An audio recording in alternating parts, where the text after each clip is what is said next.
"Dad, don't come anymore." My son said it right in the middle of Christmas afternoon, while I was standing on the porch, still holding the gift bag I hadn't even had time to set down. There was no shouting, no anger, just a cold voice, clear enough for me to understand that I no longer belonged there. I stood there for a few seconds, waiting for him to take it back, but the door closed before I could even take a breath. What they didn't know was, that very morning, I had just signed something that would completely change my position in this family. And from the moment that door slammed shut, I was no longer the forgotten father. I began to become someone they would eventually fear. If you're still here, I'd love to know where you're watching from. Every comment helps this story reach more hearts. And if it moved you, give it a like so others can find it too. My name is James Whitaker, 68 years old. People like to call this age past your prime, a time when you're supposed to slow down, learn to accept things. I used to think so too. I used to believe that at this stage of life, if you still had a quiet roof over your head, a healthy child, and a few warm memories to get you through the winter, then that was enough. I didn't ask for much. I never did. I once had a real family. A wife named Margaret, a woman who lived beside me for nearly 40 years, from our first rented house in Ohio to the day we paid off our last mortgage. She was the kind of person who never raised her voice, yet everything in the house ran because of her. She passed away 5 years ago from pancreatic cancer, so fast that I never had time to prepare for a life without her. After the funeral, people told me I was very strong. I nodded and thanked them. But they didn't see the evenings I spent alone at the kitchen table, staring at the empty chair across from me, or the winter mornings when I still instinctively made 2 cups of coffee before realizing there was only one person left to drink it. Strength, for older people, is sometimes just a habit of not allowing yourself to collapse. My son, Ethan, was all I had left. He was our only child. I taught him how to walk on the stone path behind the house, drove him to his first baseball practice, stayed up until 2 a.m., waiting for him to come home during his college years. I believed that no matter how life changed, the bond between father and son would not. I was wrong. Ethan married Lauren 7 years ago. At first, I thought I was lucky. Lauren spoke softly, dressed neatly, always smiled at the right moments. She called me Dad from the very first meetings. I once proudly told Margaret that our daughter-in-law was thoughtful and well-mannered. Margaret only smiled. She rarely commented right away, but she always observed. After Margaret passed, things began to change. Not suddenly. Not through arguments or harsh words. They changed in the most dangerous way possible. Quietly. The first year, they said they wanted to keep Christmas simple, just their small family. I understood. I brought food over, wished them a pleasant evening, then went home. The second year, they said the kids were tired, schedules were messy, maybe another time. The third year, the messages came later and shorter. By the fourth year, there was only silence. And this fifth year, I still went. I don't know why I still drove there that afternoon. Maybe out of habit. Maybe because a part of me still believed that if I stood at my son's door with a Christmas gift bag, no father would ever be turned away. I picked out a dark gray wool coat for Ethan, the kind I knew he liked but would never buy for himself. For Lauren, a simple cashmere scarf. For my grandchildren, books and building toys. I stood on the porch. The doorbell hadn't even rung yet when Ethan opened the door. He looked at me, his eyes flickered with surprise, then quickly hardened. Lauren stood behind him, one hand on the doorframe, her smile never reaching her eyes. "Dad, don't come anymore." No explanation. No sorry. No maybe next time. Just one sentence, sharp enough to cut through everything I was still holding on to. I remember nodding. I remember saying, "Okay." I remember turning around and stepping down the porch very slowly, afraid that if I walked too fast, they might hear something breaking inside me. I got into the car, set the gift bag on the passenger seat, and sat there for a long time before starting the engine. I didn't cry. Not because I was strong, but because some pain goes beyond what tears can express. The drive home felt longer than usual. Christmas lights blinked through the cold mist. Families gathered behind windows, silhouettes moving, laughter drifting out of warm kitchens. I had once been inside kitchens like that. I once believed I would never be left outside. When I got home, I hung up my coat and placed the gift bag on the table. I sat down and looked at the wall clock. The minute hand kept moving steadily, as if nothing had happened. The world doesn't stop just because a father is rejected. I made coffee even though it was already evening. My hand trembled slightly as I poured the water. And I realized something strange. I wasn't asking myself, what did I do wrong? 5 years earlier, I would have blamed myself. I would have replayed every conversation, every word, trying to find where I had hurt someone without realizing it. But that night, for the first time in my life, I didn't do that. I was just tired. Tired of having to prove that I still deserved to exist. Tired of needing permission to be a father. Tired of shrinking myself so I wouldn't disturb someone else's perfect life. I sat there for a long time until it was fully dark. And in that silence, a very clear thought formed in my mind. I would not ask anymore. That morning, before bringing the gifts to Ethan's house, I had gone to a lawyer's office. I wore my old suit, the one I had worn to our 30th wedding anniversary. I signed my name on pages that others would call formalities. To me, it was a decision. I didn't tell anyone. Not Ethan, not Lauren, not the neighbors. I knew that if they knew, everything would change. And I didn't want it to change in a way they controlled. I wanted to decide when the truth would come out. Sitting alone in that dark house, I thought about Margaret. If she were still alive, she wouldn't have been surprised. She once said to me very softly one afternoon many years ago, "James, one day you'll have to learn how to choose yourself." I didn't understand then. That night, I began to. My son's door had closed, but there were other doors I had just opened. And even though they didn't know it yet, even though the outside world still thought I was just an old man forgotten every holiday season, from that moment on, my position in this story had changed. This Christmas wasn't for me, but the rest of my life. I would not let anyone take that away. After that Christmas night, I didn't go to bed right away.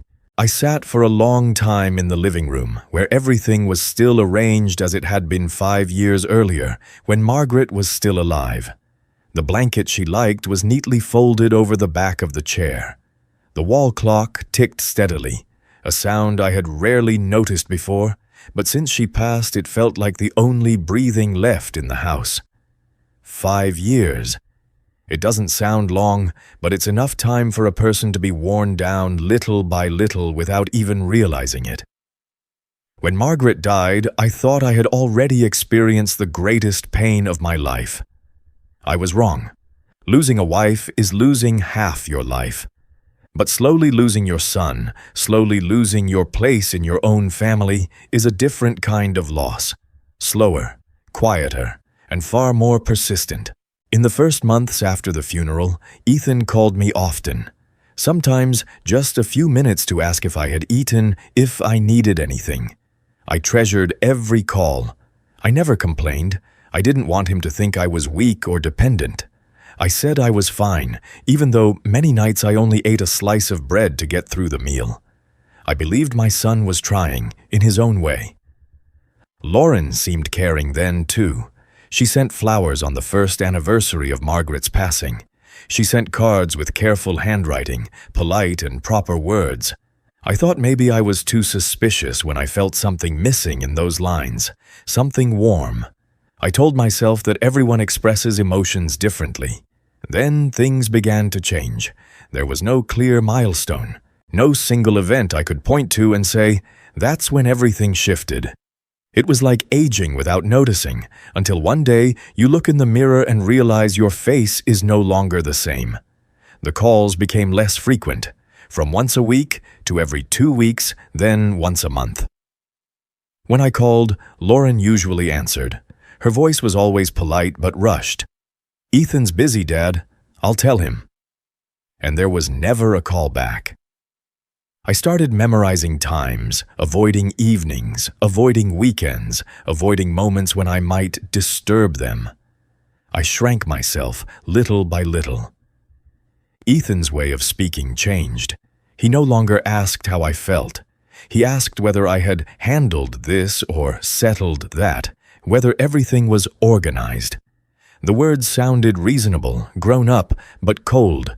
I felt like I was no longer his father, but a project that needed to be managed neatly. I made excuses for him. I told myself Ethan was under pressure. Work, family, children. Modern life doesn't allow people to spend time like before. I told myself that when you have young kids, priorities change. I told myself that if Margaret were alive, she would understand and tell me to be patient. But the truth was, I was comforting myself so I wouldn't have to face the feeling of being left behind. Holidays became the hardest test. The first Thanksgiving after Margaret passed, I was invited. I came with a bottle of wine and an apple pie, just like old times. Lauren seated me at the end of the table near the walkway. I didn't complain. I knew I was no longer the center of the family. I accepted it. The next year, the invitation came later. "We're not sure about the timing, Dad. You can come later if you want." I came, ate quickly, then left early so I wouldn't disturb them. The year after that, the invitation turned into a vague text. By the 4th year, there was no invitation at all. Christmas was the same. First it was, "This year, we want to stay home so the kids can get used to routines." Then, "The kids are tired." Then, "Schedules are messy." I learned to say, "It's okay," so naturally that even I began to believe I really was fine. But every time I walked past the Christmas tree display at the grocery store, my chest still tightened. That isolation wasn't loud. No one raised their voice and told me I wasn't welcome. No one openly pushed me away. They simply made my presence unnecessary, little by little. And the most frightening part is that if you're not careful, you start to believe you truly are unnecessary. I began to realize I was being managed, not through commands, but through advice. "You should rest more. You don't need to worry about that. Let us take care of it." Everything was said with concern, but each sentence was a string tying me down, giving me less control over my own life. Once I mentioned fixing the roof because there was a leak. Ethan said he would look into it. Lauren said it wasn't really necessary because you live alone, you can manage. I stayed silent. I didn't want to argue, but inside I began to understand that to them I no longer had the right to choose. I was an expense to be kept minimal. Gradually, I felt the need to inform them of everything, as if asking permission, informing them before doctor visits, before short trips, before buying anything expensive. No one directly demanded it, but if I didn't inform them, I received disapproving looks or questions that made me feel I had done something wrong. I became careful with my own existence. There were evenings when I sat in my car, parked in front of my son's house, just watching the lights inside before driving away. I didn't want to be the father who came at the wrong time. I didn't want to see Ethan's awkward expression or Lauren's forced smile. I excluded myself before they had to do it. 5 years passed like that, not through major shocks, but through hundreds of small moments that made you fold inward. At some point, you no longer remember how you were once loved. You only remember where you should stand so you won't cause trouble. That night, after being turned away at the door, all those memories came flooding back at once. I sat alone in the house, and for the first time, I stopped making excuses for Ethan. I didn't say he was busy, that he was pressured, that he didn't mean it. I looked straight at the simple, raw, painful truth. For 5 years, I had been erased from my own family, little by little, in a systematic and very clean way. And what hurt me most wasn't that they did it. It was that I had allowed it to happen. I had stayed silent too long. I had shrunk myself too much. I had confused patience with self-erasure. That night I stood up and walked around the house, touching door frames, walls Margaret had chosen paint colors for. I didn't feel resentment. I felt something very clear, very sober. I no longer wanted to live as a burden to be managed. I didn't know what the coming days would bring. I hadn't told anyone about the decision I signed that morning, but I knew one thing for sure. The 5 years of being erased ended the moment I stopped justifying them and started recognizing my own worth. And that was only the beginning. That Christmas Eve, after turning off all the lights, I still didn't go to bed. I stayed in the living room where a small tree stood in the corner, yellow lights reflecting off old glass ornaments Margaret had collected since she was young. I once thought of packing them away after she passed, but in the end, I kept them. Not for tradition, but because I wasn't ready to erase the last traces of a life that had once been whole. Outside, snow fell lightly. Not thick, not loud, just enough to soften every sound. The whole neighborhood sank into the particular silence of late-year nights in the northern United States. I made another cup of hot tea, didn't turn on the television, didn't turn on the radio. I wanted to hear my own thoughts, even if they weren't comfortable.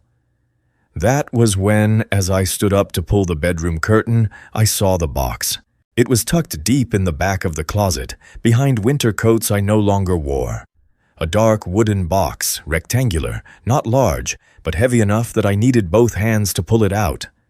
I didn't remember seeing it there before. Or maybe I had, but never paid attention. Some things, when you're not ready to face them, your eyes simply pass over, as if they don't exist. I placed the box on the bed and brushed off the thin layer of dust on the lid. On the wood, in handwriting so familiar it made my chest ache, Margaret had written one short line. "For James, when you are abandoned." I froze, not because the words were dramatic, but because of their cold precision. She didn't write, "When you are sad." She didn't write, "When you miss me." She wrote, "When you are abandoned," as if she had known exactly what I would be carrying in my chest that night. I sat on the edge of the bed, resting my hand on the lid. In that moment, I didn't dare open it. I was afraid, not of what was inside, but of the truth it might bring. Afraid that if I opened it, I would have to admit that Margaret had seen my future clearly, while I had not. I left the box untouched for hours. I walked around the house, doing small tasks to delay the moment, washing the cup I had used, folding the blanket on the sofa, straightening the wedding photo on the wall. But no matter where I went, the presence of the box followed me like a shadow. It didn't rush me. It didn't call my name. It simply waited. In the end, I returned to the bedroom, turned off the lights, leaving only the small desk lamp on. The soft glow fell across the lid, highlighting tiny scratches in the wood. I recognized them immediately. They looked exactly like the marks on Margaret's old desk. She always kept things neat, but never treated objects as sacred. She used to say, "Things are made to be used, not worshipped." Memories of her came back naturally, not in a rush. I remembered evenings when she sat across from me at the table, folding napkins while talking about small things, gas prices, the weather, the neighbors. I remembered how she listened more than she spoke. And more than anything else, I remembered this one truth clearly. Margaret always planned ahead. It wasn't anxious, panicked worry, but quiet preparation. She was the first one to make a list of things that needed to be done as we grew older. She was the one who reminded me to update paperwork, insurance, wills, even when I was still healthy. I used to tease her and call her pessimistic. She would just smile and say, "I'm not pessimistic. I just don't want you to have to figure everything out on your own." Back then, I didn't fully understand what she meant. I placed my hand on the lid of the box again. The wood felt cool beneath my fingertips. I felt as if I were touching her hand, her presence still lingering somewhere in this house. But I still didn't open it. Part of me wanted to stretch out that moment when everything was still intact, when the truth hadn't yet been named. I carried the box into the living room and set it on the coffee table. I sat across from it, as if sitting in front of a person. I spoke out loud even though I was alone in the house. "What did you prepare, Margaret?" There was no answer. But the silence wasn't empty. It was full of presence. I didn't open the box that night. I don't know why. Maybe because I didn't feel calm enough yet. Maybe because I understood that once it was opened, nothing could go back to how it had been. There are doors in life that, once opened, you can't pretend you never walked through. I left the box on the table, right in the middle of the living room, where I could see it from anywhere. I went to bed, but my sleep was shallow. In my dream, I saw Margaret standing in the hallway, holding the box, looking at me with that familiar, gentle expression. She didn't say anything. She never spoke much when the most important things were already clear. The next morning, I woke up earlier than usual.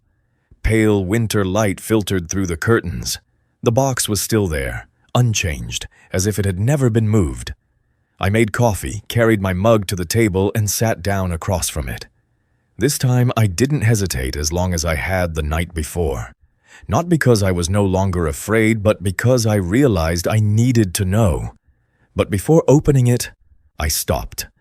I looked around the house at every object, every photograph. I realized that over the past 5 years, even as Ethan and Lauren slowly drifted away from me, Margaret had never left. She was still here, in the way this house functioned, in the way I folded towels, in my habit of locking the door every night. And now she was here too, inside this box. I understood that the box didn't just contain inanimate objects. It was a message, a continuation of a conversation she had started long ago, one I was only now quiet enough to hear. The box became an emotional anchor for me, even before I knew what was inside. Just knowing that Margaret had thought of me in this situation, had prepared for the moment I would be abandoned, was enough to make me feel not entirely alone. Someone had seen this loneliness before it happened and had not turned away. I didn't open the box right then. I placed it in the bottom drawer of the desk, where Margaret used to keep important papers. Not to avoid it, but to respect my own pace. I knew I would open it. I also knew I needed to prepare myself for what was coming. Because if Margaret had prepared this box for when I am abandoned, then what waited inside wasn't just memory. It was part of a plan. Quiet, careful preparation stretched over many years. And with the intuition of someone who had lived nearly 70 years, I understood that this box wasn't meant only to comfort me. It was leading me toward a bigger truth, a truth Margaret had protected until her final breath. And when the time came, she handed it to me, right when I needed it most. I took a deep breath, rested my hand on the drawer, and told myself, the time will come. Because from the moment I saw the words on that lid, I knew my life had entered a different phase. No longer a man quietly forgotten, but someone standing before a door his own wife had already opened, waiting for him to walk through. I opened the drawer on a cold, gray morning. When the house was so quiet, I could hear the wind slipping through the window frame. Not because I was completely ready, but because I understood that if I kept hesitating, the box would become a ghost hovering between me and the rest of my life. Some things grow heavier the longer you wait. I placed the box on the dining table, where Margaret and I had sat across from each other for decades. I washed my hands carefully, as if preparing to touch something sacred. Then I lifted the lid. There wasn't much inside. Not cluttered, not excessive. very much like Margaret. A thick, cream-colored envelope, its edges slightly worn. And beside it, a small metal key, cold, heavier than I expected, tied with a red string that had faded with time. A short sequence of numbers was engraved on the head of the key. I didn't need to look long to know it was a bank safe deposit key. Margaret had worked in accounting when she was young. She understood the value of small, discreet things like this. I picked up the envelope first. On the outside was that familiar handwriting again. No flourish, no extra words. Just, James. I opened the envelope very slowly. Inside was a handwritten letter, several neatly folded pages, and an old business card. I set the card aside without looking closely and focused on the letter. I was used to reading Margaret's letters in my head, in her voice. This time was no different. She didn't apologize for keeping things from me. She didn't justify herself. She simply wrote that if I was reading this letter, it meant I was standing exactly where she had feared most, that I was in a stage where my kindness and patience had been mistaken for weakness, where I was being placed in a position that needed to be managed. Margaret wrote very clearly, as if she didn't want me to have to read it twice. She said she had prepared everything over many years, little by little, while I was busy with work, with family, with the belief that the people I loved would always protect me. She wrote that there were things she couldn't say while she was alive, not because she didn't trust me, but because she knew I would refuse if I knew too soon. I folded the letter and took a deep breath. My heart was beating faster, not from excitement, but from a strange feeling rising inside me. The feeling of being seen, of being understood, even though the person who understood me best was no longer here. I took out the remaining papers. They were copies of bank documents. I read each line, each number, slowly and carefully. And then I had to sit down. More than $2 million, not a lottery win, not a surprise inheritance, the result of long-term, quiet investments made over many years, bonds, index funds, time deposits, everything legal, clearly documented, stamped and signed. No shady details, no shortcuts, just patience and discipline. I read that number over and over, not because I didn't understand it, but because I couldn't believe it. For years, I had thought we lived just comfortably enough, that what I would leave Ethan one day wouldn't be much, that I should be careful, frugal, not cause trouble. I had no idea that while I worried over every expense, Margaret had quietly built such a thick layer of security. I turned to the pages explaining ownership structure, and that's when I understood why she had hidden it from me. Everything was held in a trust, not in my name directly, not in Ethan's. A tight legal structure designed so no one could touch it without meeting very clear conditions. It couldn't be transferred at will. It couldn't be taken with a signature or persuasion. It couldn't be used to control me as long as I remained mentally sound. Margaret hadn't just left money behind. She had left protection. I sat there for a long time, eyes fixed on those dry lines of text, my thoughts tangled.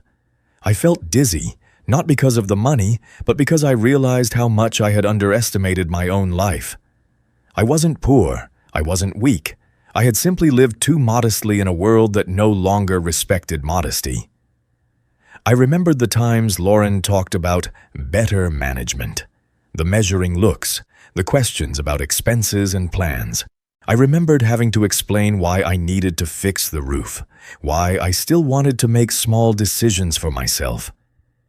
In that moment, one thing became painfully clear. They didn't just see me as an emotional burden. They saw me as a financial one. And they were wrong. That reversal didn't arrive with noise. It came quietly, right there in my familiar kitchen, as I sat alone with those papers in front of me. Power isn't always the ability to give orders. Sometimes it's simply knowing you no longer depend on someone else's approval to exist. I picked up the safe deposit key and turned it lightly in my hand. I knew I needed to go to the bank to confirm everything, but I also knew that even without stepping outside, my life had already changed. Not in a flashy way, not in a way that made others look up at me, but in a way that allowed me to stand a little straighter when I looked in the mirror. I noticed the business card then, a lawyer, a familiar name I hadn't called yet. Margaret had written a small note on the back. "When the time comes, trust him." I didn't call right away. I didn't want to rush anything. I had lived too long reacting to others. This time, I wanted to move at my own pace.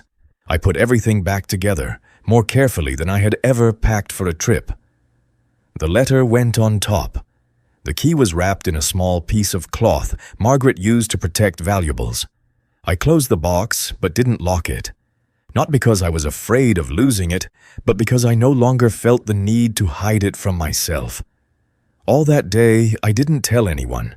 I didn't call Ethan. I didn't text Lauren. I went for a walk around the neighborhood and greeted a few neighbors. Everything looked exactly the same. No one knew that a quiet earthquake had just taken place inside me. I realized something important. The true power of what Margaret left behind wasn't in the number. It was in choice. I could help if I wanted to. I could refuse if I needed to. I could stay silent, and that silence was no longer weakness, but intention. That was why I decided to say nothing at all.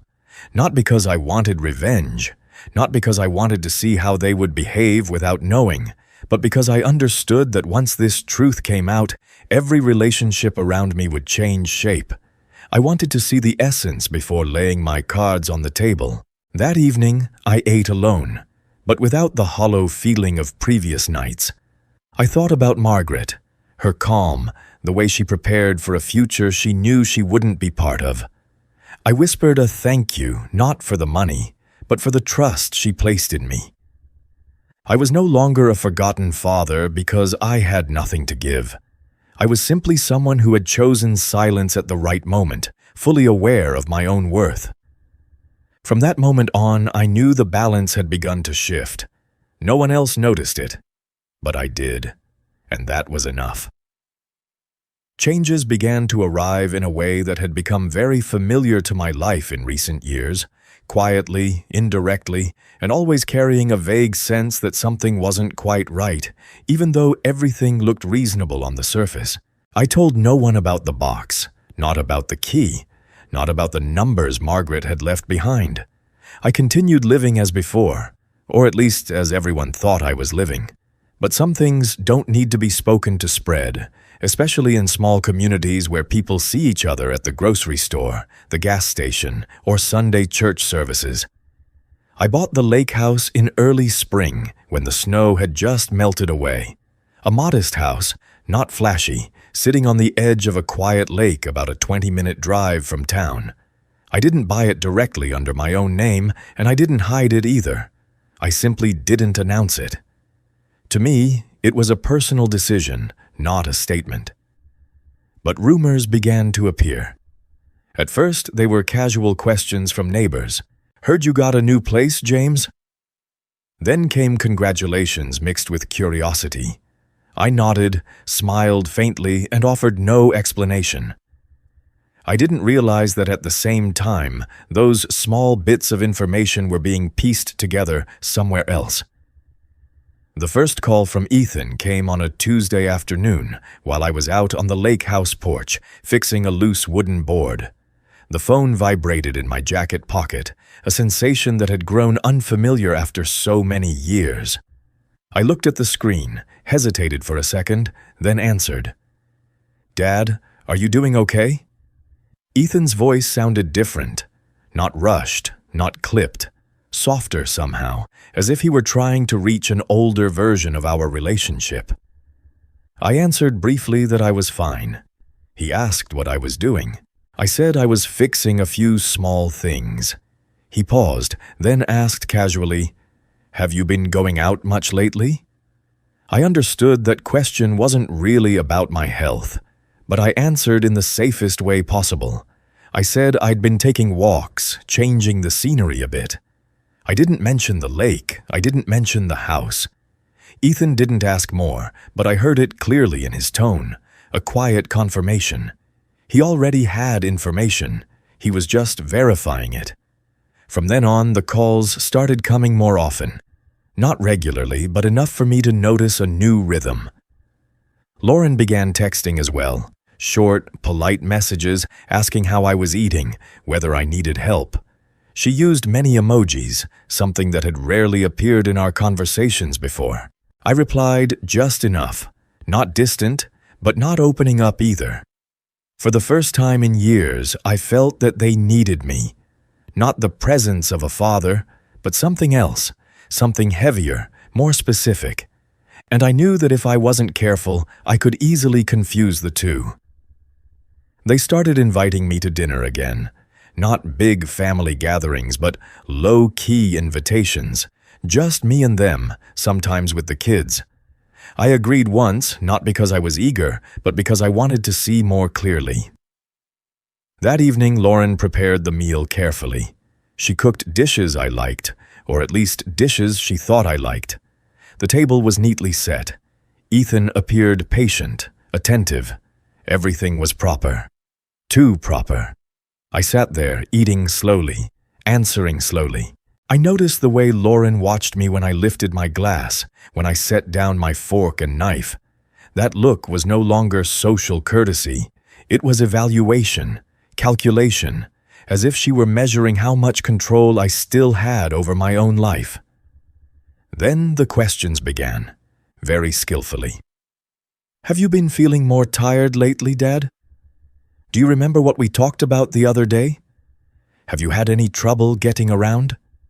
Each question could be taken as concern, but placed together they formed a very clear pattern. I answered more slowly than usual. Sometimes I deliberately asked her to repeat herself, pretending I hadn't heard. I let them see a version of James who was slightly forgetful, a bit slower, a little worn down. Lauren seemed pleased. I noticed it in the tilt of her head, the quick glance toward Ethan, the smile that flashed and disappeared. She didn't talk about money directly yet. Not yet. But the conversations gradually circled around things related to assets, stability, and long-term planning. She talked about rising costs of raising children, about interest rates, about preparing for the future. Ethan sat beside her, nodding occasionally, glancing at me as if gauging my reaction. I simply listened, offering a few vague comments. I didn't give opinions. I didn't make promises. There was one small moment, just enough for me to realize everything had shifted when Lauren asked about the lake house. "I heard you bought a place near the water?" The question was phrased like a casual remark, not an interrogation, but her eyes didn't hide anything. I shrugged and said I rented a small place to rest when needed. I deliberately used the word rented, not bought. Lauren didn't press further, but I caught the flicker of dissatisfaction on her face. Ethan looked at her, then back at me, as if trying to piece things together in his head. From that day on, the questions about money became more frequent, not direct but constant. They asked about my living expenses, whether I was comfortable enough, whether I had considered letting the kids help. I answered with a light smile, saying I managed just fine. I played the role of a frail old man very carefully. I didn't overact. I simply slowed down a little, forgot a few small details, mixed up dates. I knew that, in their eyes, each of those signs was a signal, and I wanted to see how far they would go. I began to remember things, not writing them down, not recording them. I remembered the way older people do, quietly, persistently. I remembered Lauren's eyes when she talked about money. I remembered how Ethan avoided looking straight at me when the conversation drifted beyond the bounds of concern. I even remembered the silences between sentences where the truth often shows itself most clearly. The calls continued, the messages continued, the concern continued, but I no longer felt the warmth it was supposed to carry. I felt approached, not loved. I wasn't angry, I simply observed. One afternoon, Lauren called me, her voice very soft, asking whether I needed her to drive me to a doctor's appointment. She spoke smoothly, sincerely. I declined, saying I could still drive myself. She was silent for a moment, then said she was just worried about Dad. I thanked her, hung up, and sat there for a long time. I understood that in their minds, I was no longer a whole person. I was a variable that needed to be controlled. And if I wasn't careful, I would soon become a signature, a decision, a nod I no longer remembered agreeing to. But what they didn't know was that while they were slowly revealing their greed, I was relearning a skill I had neglected for far too long, listening without reacting, observing without judging, and most importantly, staying silent not out of fear, but by choice. I was no longer the father waiting to be called during the holidays. I was becoming the one standing outside, looking in, understanding very clearly each step they were preparing to take. And when greed began to show its face, the only thing I needed to do was continue letting them believe I had noticed nothing at all. I didn't call Henry Collins right away when I saw the business card in the box. I let it sit on my desk for several days, like a quiet reminder that some doors, once knocked on, can't be pretended away. Henry was an old friend of Margaret's, not the casual kind. He had known her before we were married, had witnessed the hardest periods of her life. I had met him a few times at rare dinners, but we were never close. I had always thought of the law as something distant, something that appeared only when there were disputes. Margaret was different. She believed in preparation. In the end, I called him on a cloudy morning, when the lake in front of the house lay so still it reflected every gray streak in the sky. Henry answered almost immediately, as if he had been waiting for that call for a long time. We met at his small office on the second floor of an old building in the center of town. Nothing luxurious, nothing flashy. The smell of old wood and paper reminded me of places where people don't talk much, but every word carries weight. Henry was older than the last time I had seen him. His hair almost entirely gray, his glasses thicker, but his eyes were still sharp. Not the sharpness of someone who enjoys arguing, but the kind that comes from having seen enough to no longer be surprised by human nature. He didn't ask why I had come. He simply said, very gently, "Margaret prepared very carefully for you." I nodded. Not knowing where to start, I told him about the most recent things: Ethan's changes, Lauren's behavior, the calls, the questions circling around money. Henry listened without interrupting, occasionally jotting down a few short notes. When I finished, he leaned back in his chair, removed his glasses, and looked at me for a long moment. Then he asked very slowly, "Have you ever wondered why Margaret chose that moment to set up the trust?" The question left me silent. I had thought about her being cautious. I had never thought she might have been suspicious of someone specific. Henry pulled a thin folder from his drawer and placed it in front of me. He didn't open it right away. He said that in the final years of her life, Margaret had asked him to look into a few things. Not lawsuits, not disputes, just verification. He said Margaret never jumped to conclusions. She simply gathered information, the way she did everything in life, quietly, patiently, without making noise. Then Henry opened the folder. Lauren's name appeared on the first page, but not with the last name I knew. A different name, very similar, but not quite the same. I read it over and over, my heartbeat slowing into a strange rhythm, as if my body were bracing itself for something hard to swallow. Henry explained that Lauren had been married before she met Ethan. That marriage ended fairly quickly. No drama, no court battles. But what stood out was that just over a year later, her former husband died in what local papers at the time called an unfortunate accident. A car accident, slippery road, no signs of foul play. The case closed quickly. I sat still, hands resting on my knees. I didn't ask, but Henry continued, his voice dropping slightly. He said Margaret had felt something wasn't right, not because of concrete evidence, but because of the pattern. The way Lauren entered our family was too smooth, too perfectly timed, too flawless. Henry turned to another page. I saw copies of old documents, crossed-out addresses, broken timelines. Lauren had changed her name. Not completely, just enough to make tracking difficult for anyone without patience. She had moved states, cut ties with old connections. "There's nothing here that proves a crime," Henry said clearly, "but it's enough for a careful person not to put all their eggs in one basket." I understood immediately. Margaret hadn't been searching for truth in the legal sense. She had been searching for safety. Henry added that over many years in practice, he had seen quite a few similar cases, not identical but with strikingly familiar elements, approaching families with elderly members, building an image of attentiveness, gradually inserting oneself into financial decisions, and eventually taking control.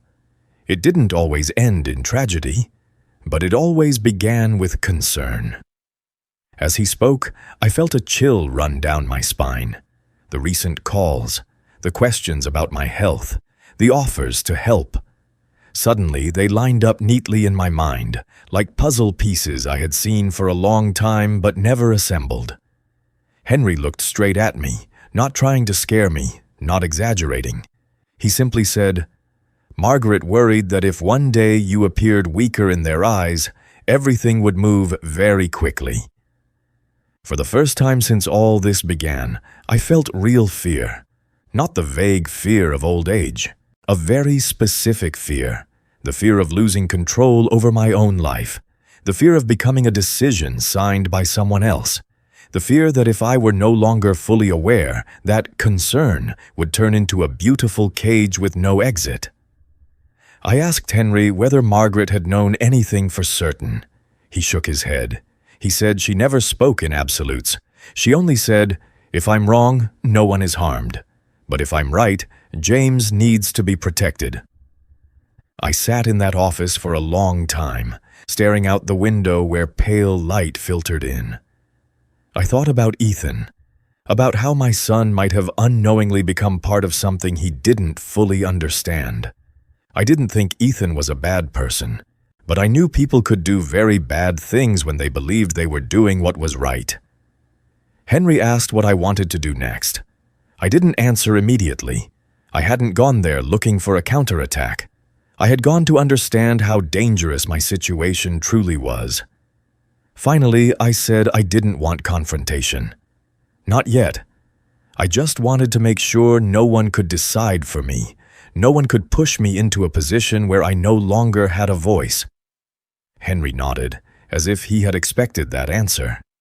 He said the first step was to raise the level of defense, not by creating suspicion, but by reinforcing what already existed, reviewing all documents, ensuring that every major decision required my confirmation while I was still mentally sound. He spoke softly, but I understood that every word carried weight. When I left his office, I felt as if I had aged several years in a single morning. But at the same time, I felt clearer than ever. Margaret hadn't just left money behind. She had left an early warning system, and now I was seeing the signals I had once chosen to ignore. On the drive home, I didn't turn on the radio. I let my thoughts drift. I realized that without the box, without Margaret's quiet preparation, I might have entered the most dangerous phase of my life without ever realizing it. That evening, when Lauren called me, speaking gently as usual, I answered the same way I always had. I didn't change my tone. I didn't reveal anything. But inside, I was different. I no longer saw her questions as harmless. I no longer believed I was simply being misunderstood. I was facing a real danger. Quiet, non-violent, but very real. And from that moment on, I knew I could no longer just observe. I needed to protect, not with panic, but with the clarity Margaret had given me, right on time. I hung up my coat, looked around the house, and for the first time in many years, I didn't see myself as an old man waiting for fate. I saw myself as someone standing guard over his own life. The call came on a Friday afternoon, when winter sunlight slanted gently across the porch, making the lake shimmer like it was coated in a thin layer of glass. Lauren was the one calling. Her voice was softer than usual, sweetness deliberately mixed into every word, as if each sentence had been practiced in front of a mirror. She said the family wanted to make peace, that Ethan felt guilty, that the kids missed their grandfather, that dinner would be just dinner, with no purpose other than sitting together like a real family. I listened in silence. I didn't ask questions. I didn't object. I said, "Okay," in an even tone, slow enough for her to believe I was considering it, gentle enough to give her hope. After hanging up, I sat still for a long time. I wasn't surprised. I had been expecting this call since rumors about the lake house began to spread. What Henry had said remained clear in my mind, not as a warning, but as a map. And I knew this dinner was an important marker on that map. I prepared as if it were an ordinary evening. My old sweater, the shoes I wore to the grocery store, the scratched watch Margaret used to tease me about for being too loyal to time. Before leaving the house, I slipped my phone into the inner pocket of my jacket, opened the recording app, checked the battery, then turned off the screen. Everything had to look natural. I wasn't going there to confront anyone. I was going there to listen. Ethan's house was lit up early. Warm yellow light spilled from the windows, creating a familiarity that hurt to look at. I paused at the door for a beat, took a deep breath, then knocked. Lauren opened almost immediately, smiling brightly, arms spread as if welcoming someone long absent. Her hug was light, not tight, not long, just enough to create an image for anyone watching. Ethan stood behind her. My son looked tired. His eyes flicked away briefly when they met mine, then turned aside, as if afraid that looking too long might reveal something. I nodded to him, said his name slowly, deliberately mispronouncing it just a bit, as though my memory were starting to drift. Dinner was prepared more elaborately than I expected. Food I liked, wine I used to drink. Lauren talked a lot, laughed a lot, constantly asking whether I was comfortable, whether I needed anything. I answered vaguely, sometimes asking the same question I had just been asked, deliberately mixing up the name of a dish, the day of the week. Each time I saw Lauren's eyes brighten slightly, quick, subtle, but not subtle enough for someone who had learned to watch silence. Ethan barely spoke. He ate slowly, occasionally glancing at his wife, then back down at his plate. When I asked him about work, I asked the same question twice within a few minutes. The first time, he answered briefly. The second time, he hesitated, then answered differently, as if wondering whether I had heard him before. I nodded, pretending to be satisfied. Lauren began steering the conversation in a familiar direction. My health, me living alone, the inconveniences of old age. She spoke with just enough concern to sound caring, but in every sentence I heard the keywords Henry had mentioned. Safety, stability, support. I dropped my fork, not by accident. I bent down to pick it up, letting my hand tremble slightly, letting the fork tap the floor an extra beat. When I looked up, Lauren was watching me closely, as if logging an important detail. I smiled awkwardly, apologized, then asked her again about the neighbor she had mentioned, even though I knew the name perfectly. The satisfaction in her eyes that moment was no longer patient enough to hide. After the main course, Lauren poured me more wine. I shook my head, saying I couldn't remember whether I had already had a glass. Ethan looked at me, his lips parting as if he wanted to say something, then stopping. His silence weighed heavier than any words. When the kids went upstairs, the table grew quieter. Lauren leaned toward me, lowering her voice as if about to share something important. She said she and Ethan only wanted what was best for me. that living alone was no longer appropriate, that there were legal procedures that could make everything simpler if I didn't have to worry so much anymore. I frowned, asked her what she had just said. She repeated it, slower, clearer.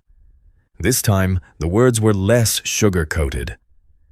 Guardianship was mentioned, gently, like a solution, not a seizure.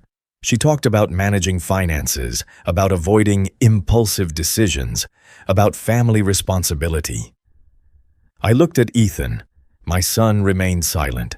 His eyes were fixed on the table, his hand gripping the glass of water so tightly his knuckles had turned white. I waited. I gave him time. I waited for an objection, even a weak one. There was nothing. Lauren continued, now more confident. She said outright that with my on-and-off memory, letting me manage my own assets was unwise.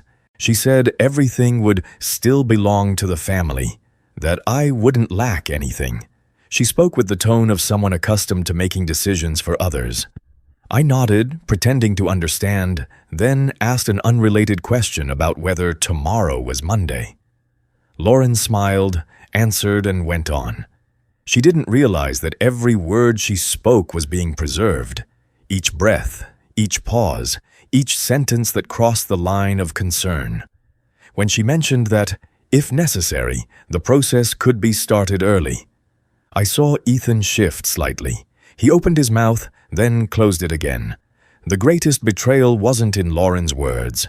It was in Ethan's silence, in the way he let someone else sketch out my future right in front of me, without standing up, without stepping in, without saying no.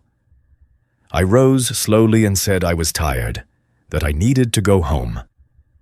Lauren immediately stood as well, putting on a show of concern, offering to call a car for me. I refused, saying I knew the way, even though I deliberately mixed up the street name when I said it. She laughed, nodded, her eyes glittering with satisfaction. Before leaving, I turned back and looked at Ethan. I called his name, this time correctly, very clearly. He looked up, his expression full of conflict. I said nothing more. I didn't need to. When I got home, I sat down in the familiar chair, took off my coat, and pulled out my phone. The recording was still running. I stopped it, set the phone on the table, and in that moment I felt a very strange stillness. Not peace, the stillness of someone who has just crossed the final boundary of innocence. I had evidence, not speculation, not a feeling. Clear words, admitted intent, a truth with no room left for denial. I wasn't happy. I wasn't as angry as I had imagined I might be. I just felt a deep, heavy sadness, knowing that from that moment on, the relationship between my son and me could never return to its old shape. At the same time, I saw something else just as clearly. I was no longer in a passive position. That fabricated dinner had given me what Margaret had always wanted me to have: preparation. And this time, I was ready to use it. The paper arrived on a cold morning, when the fog still hadn't fully lifted from the lake. I knew it was coming, but when I held the envelope in my hand, my heart still gave a small jolt, as if my body reacted faster than my mind. The envelope was unremarkable. Plain white paper, neatly printed text, the address written correctly without a single error. I set it on the table, poured myself a cup of coffee, and watched the steam rise slowly, stretching the moment a few minutes longer before opening it. Inside was a copy of the guardianship petition. I didn't need to read it all to understand. Familiar, cold language, carefully arranged to sound reasonable, humane. In the best interest? Ensuring safety. Reducing risk. I read every line slowly, the way I used to read construction contracts years ago, missing no detail even though I already knew the outcome. Then I saw the signature. Ethan's name. My son's signature wasn't shaky. It was familiar, decisive, the same handwriting I had seen on home purchase papers, loan documents, the major decisions of his life. That hurt more than any accusation could have. Not because I was surprised, but because I understood that in the moment he signed, Ethan had convinced himself he was doing the right thing. I wasn't furious the way people might expect. There was no explosion, no pounding of the table. I just felt a deep hollow open in my chest, as if something had been taken away without leaving a visible wound.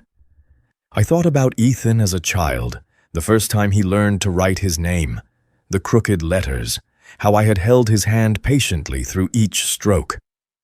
I never imagined that one day that signature would appear beneath a document declaring me unfit to make decisions about my own life. I folded the paper, placed it back in the envelope, and set it aside. I didn't call Ethan. I didn't call Lauren. I didn't even call Henry right away. I needed time, not to hesitate, but to keep my mind clear. Margaret had once told me that in critical moments, slow reactions aren't weakness. They're the only way to avoid mistakes. That afternoon, I walked along the lake longer than usual. The cold wind cut into my skin, but I welcomed the feeling as a reminder that I was still here, still able to feel everything clearly. I thought about Ethan, not simply as a betrayer, but as someone caught between fear and duty. I didn't forgive him in that moment, but I couldn't hate him completely either. The truth is often more complex than simple labels. Ethan was both perpetrator and victim. He signed his name, but his hand had been placed in position long before that. I understood that confronting them directly now would only accelerate things in the direction Lauren wanted. She wanted a reaction. She wanted me angry, resistant, looking exactly like the image the guardianship petition was trying to paint. I wouldn't give her that. I wouldn't become living proof of their narrative. Instead, I began to prepare. I called Henry the next morning, my voice so calm it surprised even me. I told him the petition had been filed. I didn't need to ask what to do. He understood immediately. Our conversation was brief, stripped of excess emotion. Henry told me to keep everything as it was, no change in habits, no signs of resistance. He said what I already had was strong, but only if used at the right moment. The following days passed in a strange stillness, no urgent calls, no pressure. Lauren went quiet, likely believing the wheels were already turning in her favor. Ethan didn't call either. My son's silence weighed heavier than any argument could have, but I didn't break it. I let that silence reveal its true nature.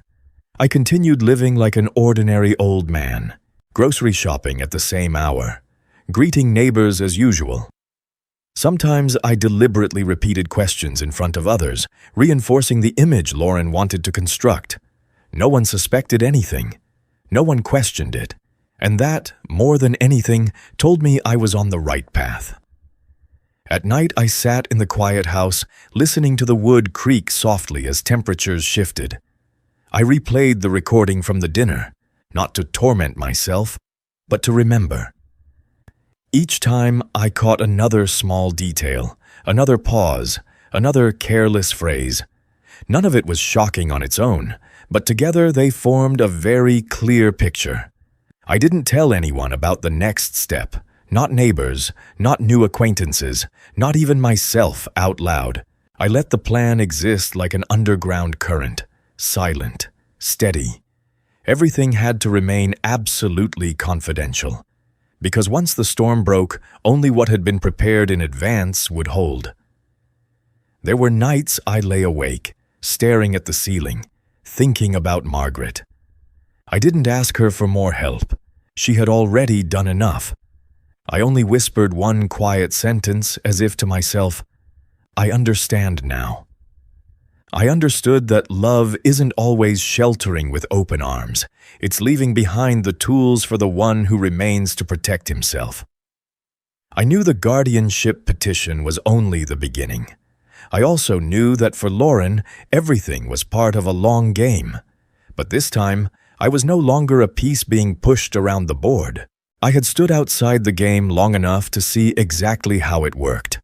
The stillness that settled over those days wasn't peace. It was like the air before a storm, when everything seems frozen, but beneath the surface, energy is building. I felt it in every step, every brief conversation, every silent evening, and I knew, very clearly, that when the storm came, it wouldn't come from me. All I had to do was stand firm, in the right place, at the right time.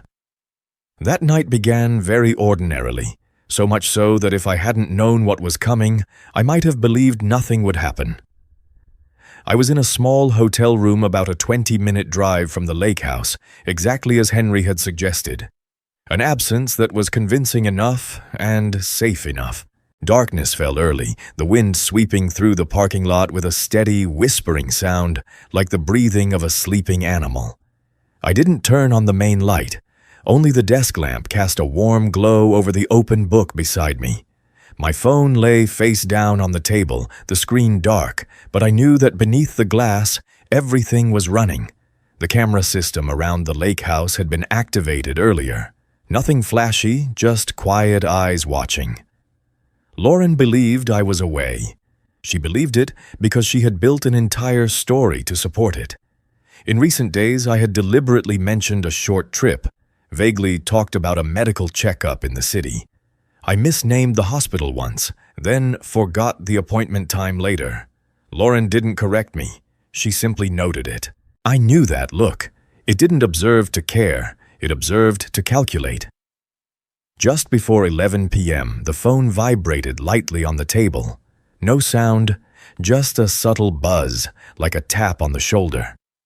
I turned it over. The screen showed footage from the gate camera. The road leading to the lake house was much darker at night, lit only by low-motion sensor lights, enough to reveal approaching footsteps. A car pulled over at the edge of the road, stopping short of the gate. The headlights went off before the vehicle fully stopped. I watched closely, my heart beating slowly, evenly, not from fear, but from intense focus. The car door opened. Lauren stepped out first. Dark coat, hood pulled low. She stood still for a few seconds, scanning the surroundings as if listening to the space breathe. Ethan stayed in the car. I recognized him immediately, even though the night image wasn't perfectly clear. That posture, the way he lowered his head, I couldn't mistake it. He didn't step out right away. I saw his hand grip the steering wheel, release it, then grip it again, a repeated gesture of hesitation. Lauren turned back toward the car and said something. I couldn't hear it, but her gesture was unmistakable. A jerk of the chin, a push to hurry. Ethan opened the door and stepped out, much more slowly than his wife. He looked around, his eyes unlike Lauren's. Not the eyes of someone coming to take, the eyes of someone wondering which line he was about to cross. I watched Lauren walk straight toward the house. She didn't try the doorbell. She didn't knock. She went around the side toward a window I knew the contractor had once said was a bit tricky to seal properly if you don't adjust it. I hadn't adjusted it, not out of carelessness, but because I knew one day that imperfection would serve a purpose. The side camera captured everything clearly. Lauren crouched down, pulled a small, slender object from her coat pocket. She moved quickly, expertly. Within seconds, the window opened just wide enough for a person to slip through. No hesitation, no clumsiness of someone doing this for the first time. Ethan stood a few yards away. He didn't help. He didn't stop her. He stood frozen, hands in his pockets, shoulders slightly hunched, as if cold. I looked at my son and felt a strange sadness. Not a sharp pain, something deeper, something dull and aching. Lauren was inside the house. The feed switched to the living room camera. She turned on her phone's flashlight, the white beam sweeping across the walls, the chair, the coffee table. She moved fast, without curiosity, without hesitation. Her target was clear. She headed straight for my study. I heard drawers opening, papers rustling. Lauren rummaged quickly and roughly, yanking drawers open, tossing documents aside. She wasn't looking for memories. She was looking for power. As she searched, she spoke, not to anyone in particular, to herself or to the empty space. The camera had audio. Her voice came through, quiet but clear in the still room. "The old man thinks he's smart," she said, her tone contemptuous. "Thinks he can hide everything." I sat upright in the hotel room. My hand rested on the table, fingers curling slightly, then relaxing. I didn't fast forward. I didn't miss a single second. Lauren opened the small safe in the study. There was nothing inside but a few harmless papers. She muttered a curse, unfiltered. Then she laughed, a short, cold laugh without humor. "It's fine," she said. "If I can't find the paperwork, there are other ways." That sentence sent a chill through me, not because I feared for myself, but because of the way she spoke, as if weighing options on a list. If not plan A, then plan B, logical, detached. She walked around the room, stopping in front of the photo of Margaret and me on the shelf. She picked it up, looked at it for a second, then placed it face down. The gesture was small, but it said everything. "This has to be dealt with sooner or later," she said, her voice lower. "Old people always slip eventually." I closed my eyes for a very brief moment, not to escape, to remember, to be certain I had heard correctly. The outside camera caught movement. Ethan turned back toward the car. He looked at the house, then down at the ground. I saw him pull out his phone, glance at the screen, then slip it back into his pocket. He walked faster now, almost running, opened the driver's door and got in. The engine started. The headlights flashed on briefly, then off again, as if he had second thoughts. But a second later, the car rolled away, turned, and left the road leading to the house. Ethan ran. He didn't call Lauren. He didn't turn back. He didn't warn her. He left his wife behind, alone, in a house he knew was being monitored. I don't know what happened in his mind at that moment. I only know it was the moment when every last illusion collapsed. Lauren was still rummaging inside, unaware that the car was gone. She stepped back into the living room, the flashlight beam sweeping again, as if searching for something more specific. She stopped, looking around, irritation visible. Then she spoke louder, as if venting. "You think this paperwork is going to save you?" At that moment, red and blue lights flashed through the window. Not from the camera, from real life. Lauren spun around, the flashlight beam wobbling. She ran to the front door and yanked at it. It didn't open. A short, sharp siren sounded. The police arrived very quickly, faster than Lauren could have imagined. I saw them enter the frame, 2 officers, then 3, moving professionally, without haste, without delay. They called out, ordering whoever was inside to come out. Lauren backed away, panic appearing on her face for the first time. She shouted that this was a family home, that she had a right to be there. Her words shattered in the cold air. The officers entered and restrained her swiftly. There was no prolonged struggle, just the collapse of a script that had been exposed. When they handcuffed Lauren, the camera captured it clearly. Her face no longer showed calculation, only shock mixed with anger, as if she couldn't believe it was ending this way. She turned her head toward the door, as if searching for someone. There was no one. Oh. I sat in the hotel room staring at the screen long after everything had gone quiet. I didn't cheer. I didn't sigh with relief the way people do in movies. I just felt a deep exhaustion, paired with one very clear sensation. The truth had stepped into the light on its own. I hadn't needed to drag it out. Lauren was caught in the act. No more speculation, no more debate. Everything had been recorded, every step, every word. And somewhere on the dark road that had just left the lake house, my son was driving through the night, carrying a decision he would likely never forget. The days that followed moved to a very different rhythm, not loud or dramatic, as people often imagine when a major truth is exposed, but slow, steady, and heavy, like layers of earth being turned over from deep underground. I didn't return to the lake house right away. I stayed at the hotel for 2 more nights, Not out of fear, but because I needed distance to let everything settle into its proper order. The news didn't spread in a sensational way. It spread the way old files are pulled from cabinets, old names resurfacing on white paper in black ink. Lauren's true identity wasn't revealed in an evening news broadcast. It was assembled from many small pieces, one, by people accustomed to working patiently. Henry called me on the third morning, his voice low and steady. He said Lauren hadn't changed her name just once. She had done it more times than I had ever imagined. Different names, different addresses, but the same pattern of movement, the same spacing between relationships, the same approach to families with elderly members who held financial control. Not all of them ended in tragedy, but enough that investigators couldn't ignore it.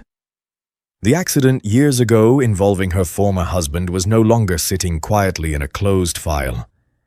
It was reopened, not because of a sudden new piece of evidence, but because old questions had never been fully answered. Small details once dismissed as coincidence were now placed side by side. Schedules, insurance policies, late-night calls. No one rushed to conclusions. But no one could say anymore that it had simply been an unfortunate accident. Lauren's mother's name appeared in investigative notes, not as a central figure, but enough to reveal a quiet support network. Small money transfers, meetings without clear purpose, advice given at just the right moments. I read those details with a strange feeling. Not satisfaction, not anger. A cold confirmation that Margaret's suspicions years earlier had not been delusions. The guardianship petition was dismissed faster than I expected. There was no need for a lengthy hearing. Clear evidence showed it had been filed based on false information and improper intent. When Henry told me the document was no longer valid, I simply nodded. I didn't feel victorious. I felt like I had just reclaimed something that never should have been taken. My assets were secured. The trust held firm, exactly as Margaret had designed it, unmoved by late, desperate attempts. I signed a few confirmation papers, not to fight, but to close the chapter.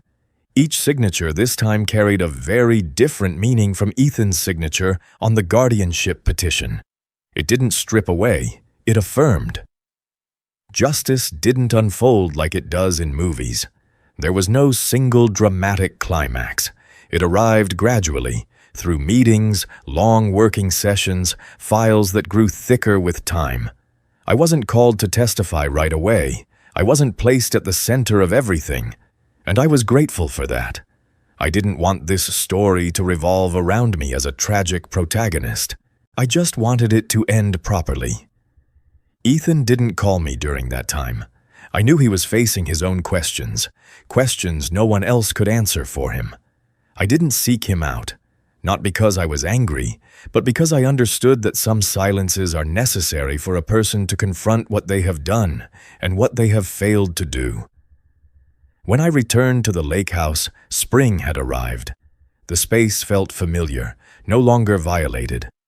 I walked slowly through each room, not to inspect, but to greet it again. I placed the photo of Margaret and me back on the shelf in its old spot. I didn't wipe it right away. I let the dust settle, then gently wiped it clean, like a small ritual that didn't need witnesses. Some evenings I sat by the window, watching the lake darken, thinking about everything that had passed. I felt no gloating. I didn't imagine Lauren's downfall to comfort myself. What happened to her was the result of choices she had repeated many times. I didn't need extra emotion to prove that. The clearest feeling inside me then was relief. Relief that I no longer had to perform, no longer had to pretend to be forgetful to protect myself, no longer had to listen to concern with a blade hidden inside. I could slow down in the way I chose, not the way others had planned for me. A chapter of my life had closed, not with a loud noise, but with a very heavy silence. The chapter of being treated like a burden. The chapter of having to prove that I was still worthy of making my own decisions. I didn't know what the next chapter would look like. I wasn't in a hurry to think about it. That evening, I opened Margaret's box one more time, not to look for another secret, but to say thank you. I placed my hand on the lid, closed my eyes, and whispered a sentence so softly that only I could hear it. Not a promise, not a vow, just an acknowledgement that even though she was no longer here, her preparation had carried me through one of the greatest trials of my life. Outside, the lake reflected the thin crescent moon, imperfect, but bright enough to see the path ahead. I stood there for a long time, and for the first time in many years, I didn't feel like I was standing at the end of a road. I only knew that some chapters close at exactly the right moment, so the rest of life can begin without carrying the weight of deception. I didn't give Ethan the letter as soon as everything settled. I kept it a little longer, not because I was hesitant, but because I wanted to be sure I wasn't handing it to him like a final blade, but as what it truly was: a door. The letter rested in an ivory-colored envelope, Margaret's handwriting still clear and neat, never rushed. She always wrote that way, whether it was a grocery list or the most important lines of her life. I had read it many times, enough to know every paragraph by heart, yet each time I opened it, I found something new, as if she knew the reader would change with time. I called Ethan on a quiet afternoon. No text, no warning. I just called and waited. He answered after a few rings, his voice rough. Whether from exhaustion or too many sleepless nights, I didn't know. I told him I had something that belonged to him.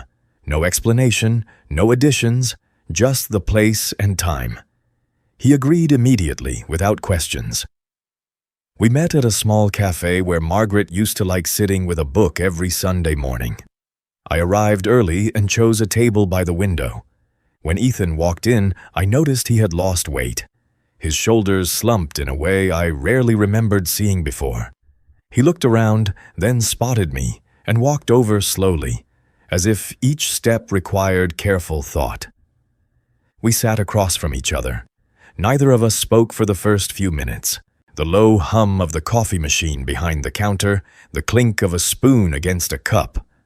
Ordinary sounds filled the space. I took out the envelope, placed it on the table, and gently slid it toward him. "This is from your mother," I said. Ethan stared at the envelope for a long time without touching it. His eyes wavered, as if he were weighing whether he deserved to open it. Finally, he reached out, his fingertips trembling slightly. I didn't look at his face as he opened the letter. I looked out the window, where a car slowly came to a stop and then moved on, like a breath. Margaret didn't accuse anyone in that letter. There wasn't a single word of blame. She didn't mention Lauren. She didn't mention money. She wrote about Ethan as a child, about the boy who cried when he saw a bird fall from its nest, who gave the best piece of cake to a friend, who once asked his mother, "How do you know when you're doing the right thing?" She wrote as if she were sitting beside him, recalling things only a mother would remember. She said that people can lose their way not because they are bad, but because they are afraid. Afraid of losing what they have. Afraid of not being strong enough to protect their family.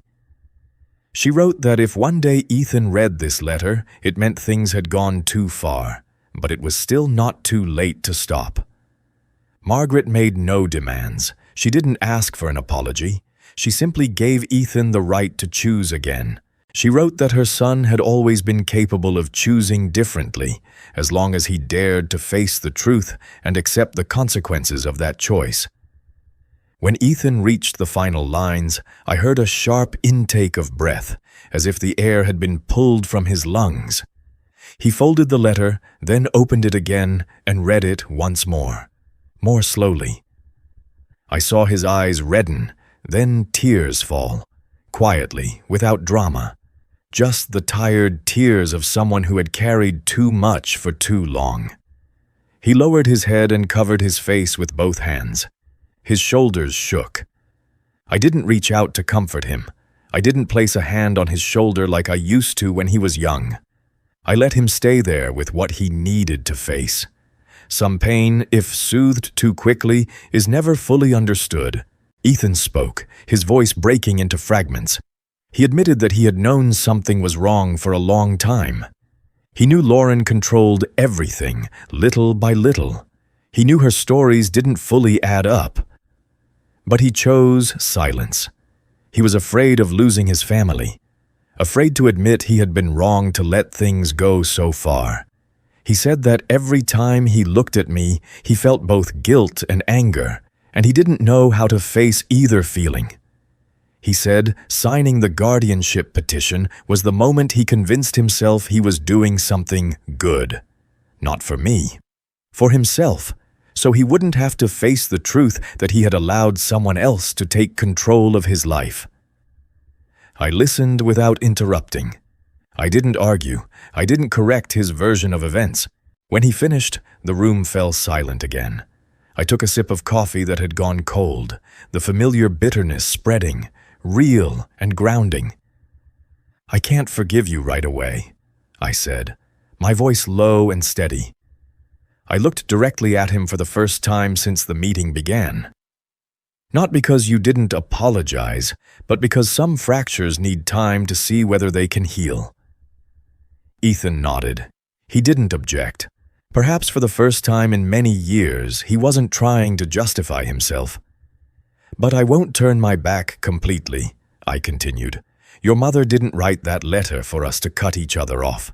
She wrote it so we'd have a chance to do things differently. I didn't promise to be the same father as before. I didn't promise to forget.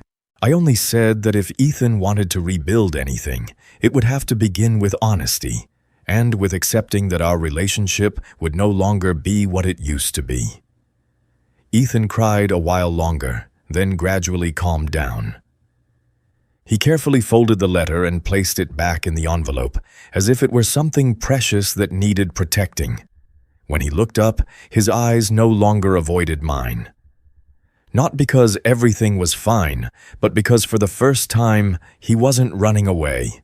We stood up at the same time. We didn't hug. We didn't shake hands. Just two men standing side by side, both looking toward the door, each carrying his own weight. Before leaving, Ethan turned back and said softly that he wouldn't expect anything. He only hoped for a chance to prove himself through actions, not words. I nodded without answering right away. After he walked out, I stayed seated a little longer, looking at the empty chair across from me. I didn't feel the relief I'd felt when things with Lauren ended. I didn't feel the heaviness from before, either. I felt like I was standing in between, where nothing was clear yet, but at least it was real. The relationship between my son and me had shifted into a new form, no longer built on old expectations, no longer resting on vague assumptions about roles. Only truth remained, and the possibility, fragile but real, that from that truth, something else could be built, slowly, carefully, and no longer out of fear. The following Christmas came very differently. There was no urgent knocking on the door, no feeling of standing on the porch with a gift bag in hand, unsure whether to step forward or turn back. I woke up in the lake house while the morning was still wrapped in mist, pale light settling over the quiet water like a thin cloth. Winter's cold was still there, but it no longer cut the way it had the year before. It didn't pierce the skin.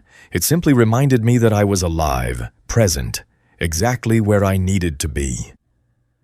I made coffee, set an extra mug on the table, and smiled to myself.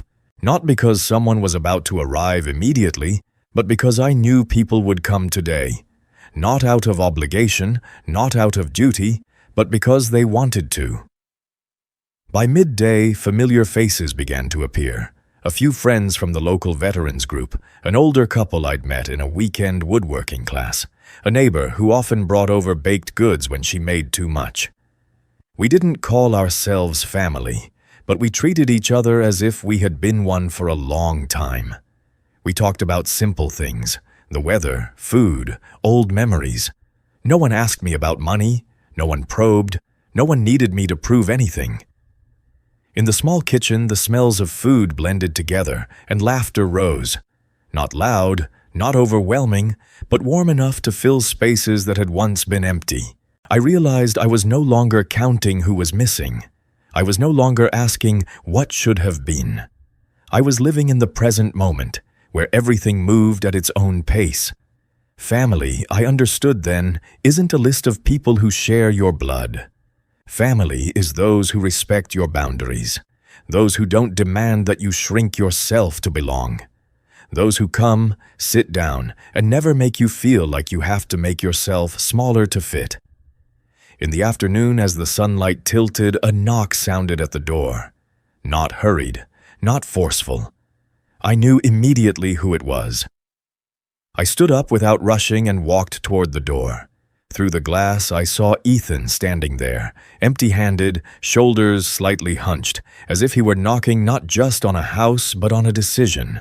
I opened the door. Ethan stood still for a moment, then looked up at me. His eyes held no calculation, none of the familiar pleading from before. He said he just wanted to wish me a peaceful Christmas. He said he wasn't there to ask for money, not there to ask about plans. He was there to ask for a chance, not a chance to receive, but a chance to prove. I listened. I didn't step aside right away. I told him I was opening the door, but I wasn't erasing the boundaries I had set, that if he wanted to step back into my life, he would have to accept my pace, not one imposed by him or anyone else, that I wouldn't rescue, shield, or do things for him. I would only stand beside him if he stood firmly on his own feet. Ethan nodded. He didn't argue. He didn't make long promises. He said, "I understand," in a low, slow voice, as if each word had been carefully weighed. I stepped aside, not to invite him into the celebration, but to let him enter something real. A beginning without fanfare, without privilege. We sat for a short while, just a few brief exchanges, a few minutes, enough to understand that nothing would return to how it was, and that it didn't need to. A new relationship would have to be built with patience, with small actions, with showing up on time and leaving at the right moment.